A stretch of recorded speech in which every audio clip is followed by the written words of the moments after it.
Oh, hello, ladies and gentlemen. Welcome back to the Chaotic Jexy show. Not a show, but that's a channel. I'll go back to this, whatever this is. I technically have a box, although this is just a box that I had beforehand. I just went to Geek Retreat today. I had Geek Retreat Birmingham. Shout out to Geek Retreat, the company in general. They were pretty good, except not perfect. I could make a review on them, but in fact, I have done on Google at one point. But I digress. The goods, 10p cards at their Birmingham store and probably other stores too. 10 pence per card for a lot of bulk stuff, which includes not just commons but also just bulk, even bulk rares, and even bulk mythics. We'll get to that in a second. And foils and stuff as well. Maybe a little more in some place, but if you consider like Chaos cards and Magic Madhouse, their default is usually like 10, even if it's a 5p or a couple pence card. By the time you pay postage for a lot of stuff, it works out about the same anyway, and it means I can have a look through things that I wouldn't necessarily pick up on a normal order of Chaos cards. So yes, I did think about doing a Chaos cards order, but a lot of the stuff that I need, stuff from Dark Steel and Mirrodin blocks, they just don't have, so. But we have a bunch of stuff here, so we have a whole bunch of cards I picked up. I spent like 600 quid or something. But we have a Parhelion 2 for my Vehicle Tribal deck, Funeral Longboat for Vehicle Tribal, Colossal Plow for Vehicle Tribal, a Foil Raiders Carve for Vehicle Tribal, Schooner, Death Legion Dreadnought, Shadowed Caravel, Mobile Garrison, Iron Tread Crusher, Daredevil Dragster, Untethered Express, which is actually probably gonna... Untethered Express, yeah. Consulate Dragon, Peace Walker Colossus, Aether Sphere Harvester, Fleetwheel Cruiser, and a Foil Witcher Dragster, Ballista Charger. Yeah, I picked up a lot of vehicles. Like, Vehicle Travel is gonna be pretty much every vehicle. Demolition Stomper, Bombat, Bazaar Barge, Foil Aradar Express, which is pretty cool, or rather Arar Express, Renegade Freighter, Sky Skiff, and Ceramus Senior Edificer, because he says, whenever you cast an aura, equipment, or vehicle spell, draw a card. So while he himself is not a vehicle or a pilot, he does vehicle things. He cares that when we cast a vehicle, we draw a card.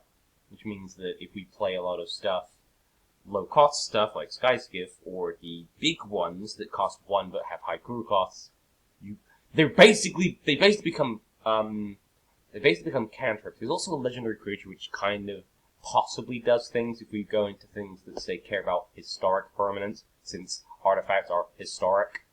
I may run the bird, the owl from Kaladesh, which I think it says like historics cost 1 less to cast or something, or whenever you cast historic. It's something like that, so historics cost 1 less to cast, and then just also include things like Foundry and Spectre, which says artifacts cost 1 less to cast, and all of a sudden you can free cast Skyskiff, draw a card, and funny. But other things in this that are important to note is just check. Fleetwheel Cruiser on its first turn in play becomes a creature, which is pretty good. It also has haste, so yeah. Peace Walker Colossus can also make stuff into artifact creature. Can also essentially crew things without crewing them, which means that in itself can be an end game-winning card. Consulate Dreadnought, while it is a crew 6, it's a 7/11 creature for 1 mana. And you can crew things and then have those things crew other things. You can have vehicles inside of vehicles doing inside of vehicles.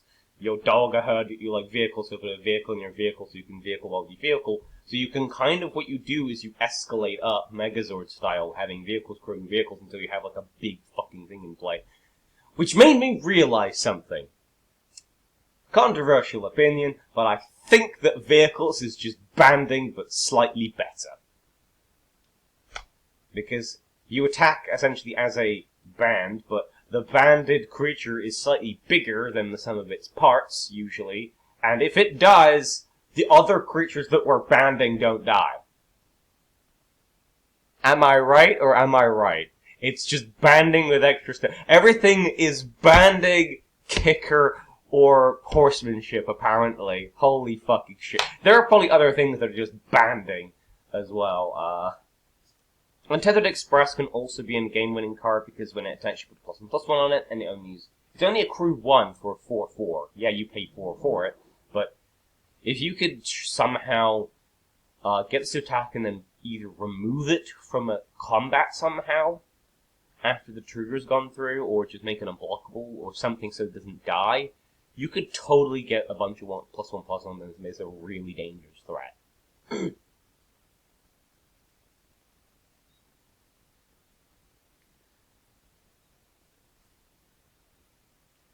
Stuff like, on the other hand, on the opposite end of the spectrum, you have stuff like Shadowed Caravel and Aethersphere Harvester, which care about things that aren't going to happen very often in the deck, so exploring and energy counters. So they may be dropped if we run over to too many vehicles in the deck.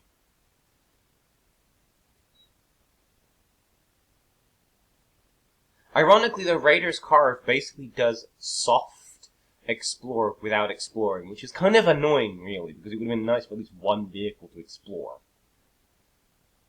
Colossal Plow is actually not great, because it's a crew 6 for 6/3, but it does give you a White Lotus effect, I guess. And I've noticed they've been experimenting with this idea of mana that generates during the battle during an attack and doesn't dissipate until the end of that turn. It's pretty interesting. And then Parhelion 2 is just, it creates tokens. It's a flying first strike vigilance, which is like ridiculous. I mean, yeah, it costs 8, but again, it's a game-ending card. When it attacks, you create 2 angels with flying vigilance attack. I actually run this in a different deck on X-Mage, which I will show off at some point. But it actually creates the stuff that can then crew it in future turns. So, even though this deck really doesn't care about angels, Parhelion 2 creates stuff that can then go on to crew vehicles, which is pretty interesting. I mean, I know any creature could do that, but it's free real estate, you know? It's a 5/5 flying first strike vigilance vehicle. Next we have Spectre Searchlight. I'm actually kind of upset that I don't think vehicles can technically be your commander, despite the fact they're technically creatures sometimes. But anyway, going on, we have Spectral Searchlight, and I want another copy of this. This one will then go into the Ravnica Cube that I have, and it's also foil. Hollow one, because it was just because it was there. I have wanted to put Hollow one in my Amonkhet Cube for a while, because Hollow one does things. Hollow one could be a free cast in a cycling deck, so and cycling is a pretty big thing in Cat. There's a lot of cycling stuff. There's Overwhelming Splendor, which is just a very cheap mythic. Creatures enchanted player controls whose abilities and a half base power and toughness 1 and 1. Enchanted player can activate abilities that aren't mana abilities or loyalty abilities. Yeah, it's an 8-cost mythic. It's an 8-cost card, which doesn't. It does do quite a bit, but it's just quite highly costed. But it's a cheap mythic from Hour of Devastation, which means it'll go into the Cat's thing. We have Abandoned Sarcophagus. You may cast an online card cycling your graveyard. If the card was cycling, you put in the graveyard from anywhere, and it wasn't cycled, exile it instead. That is a pretty interesting card, to be honest. Again, because cycling is a big thing when I'm in Cat, and also just, that's actually more value than the previous card I showed. This next pile is stuff I'm going to put in decks. So we have Intangible Virtue, just really good for any tokens deck. It's an Anthem, which also gives things vigilance. Soul Warden, I think I wanted to put 1 or 2 more copies. I could have picked up more, but I'm not sure how many are already in my Selesnya Life Gain deck, which is kind of modern, but not really. Rogras and a Rogra. I may wind up making a deck that I will show off later in X-Mage, but it's really fucking expensive, so I may have to proxy some stuff. Grand Architect, because I think I might have shown this on another deck. You can use this with Pila Pila, or something like that. I can't remember what it's called. To do an infinite mana combo. And I like infinite mana combos, especially when they're cheap. This was 50p rather than 10p, that's because it's a better, rarer card. It's also a foil, which is really nice for Mirrodin. And Birthing Boughs, this will probably go in one of my tribal decks. This might go in Bird Tribal, my Bird Tribal Commander, or something like that. Yes, it's a thing that creates shapeshifter tokens, but this is just really good for any Tribal Manners deck, because the shapeshifters count as every type. Actually really good in any deck that uses Coat of Arms, because the shapeshifter will get really big, because it's every creature type, so Coat of Arms will just make that really, really big, because it will take into account every creature, essentially.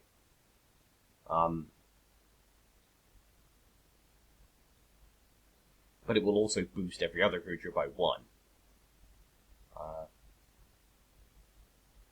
And it's just a way to actually, if you're out of cards in hand, or you can't cast them in a particular turn, it's just a free 2/2 for 4 mana.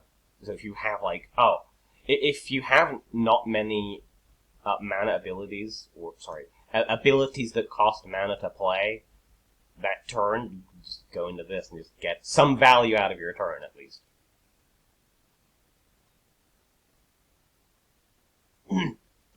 And then finally we have stuff for homebring stuff. We have Inquisitor X Arc, which is a Phyrexian. Guess get the Flesh Sculptor. I think he's an old Phyrexian. I think he's in Commander Legends as well. We have Tactique, which is another old Phyrexian, I think. The Splicers were all like various Phyrexian things. Not to be confused with Splicers from Bioshock. Belby, Corrupted Observer. She's a Phyrexian as well, I think. Because it says, those who wish to become Evankar must first cast off the Shackles of Compassion. As far as I'm aware, Evankars were what they called the Phyrexian kind of lieutenants on the Plane of Wrath, which was the plane that Phyrexians made to bridge to Dominaria. LOL! We have Golem Skin Gauntlets, which I think is to do with the Volshock or something. The Volshock make a bunch of things with the Forge and whatnot. And golems were a thing on Mirrodin. Core Tapper, which is a mirror. And yes, I picked up the foils where I could because they costed the same, so. Core Tapper. Actually, a decent card for charge counter stuff. I may wind up putting this in my charge counter matters deck. But also, it's a mirror, so mirror things. We have Mirror Sire, which I believe is a Phyrexian mirror. We have Hex Parasite, which is a definite Phyrexian creature. It even has a Phyrexian mana ability. Move to X counters from target permanent feature counter, move this way. Hex Parasite gets +1 to 0 until the end of the turn. This card is pretty terrible, actually, because most counters are probably better than a +1/+0, and you have to pay mana for it. The best thing I could say about this is it's a 1-mana 1/1 insect. It's also an artifact. That's the only thing it really has going for it. Its ability is I guess you could remove counters from stuff your opponent controls that benefits them, so you could remove +1/+1 counters from your opponent's cards. Which means, for example, this could technically be an out to stuff like Walking Ballista, but at best, this is a sideboard card in some random deck. Solemnity is probably better than this, right? Unless you're not in white, I guess you could run this. But yeah, Hex Parasite's a Phyrexian card. We have Crime Replicator, which is an M21 card, but as you can see, this guy's very clearly on very early Mirrodin, or Argentum, I guess it was called at that point, Argentum. He might even be Well, he's not a golem, but he could have been like one of the original golems, maybe, but probably not.